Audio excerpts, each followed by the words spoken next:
Ahoy there, future cruisers! Today, we're diving into the top 5 cruise mistakes newbies often make, and more importantly, how to steer clear of them.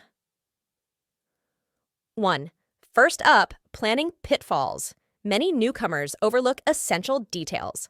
Avoid this by researching your destination, checking weather forecasts, and planning shore excursions well in advance.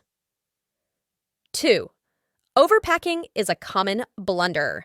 Streamline your luggage by packing a variety of clothing and checking the cruise line's dress code. Remember, less is more when setting sail. 3. Next on the list is overspending. Keep a budget in mind for onboard expenses. Pre-book packages and activities to save money and ensure a smooth sailing experience. 4. Safety first. Some forget about safety drills. Pay attention during the muster drill. It's crucial information. Familiarize yourself with emergency exits and procedures. Your safety matters.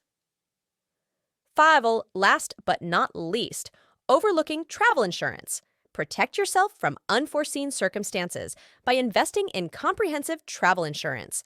It's a small investment for peace of mind. And there you have it, the insider's guide to avoiding rookie cruise mistakes. Bon voyage, and may your cruise be smooth sailing all the way.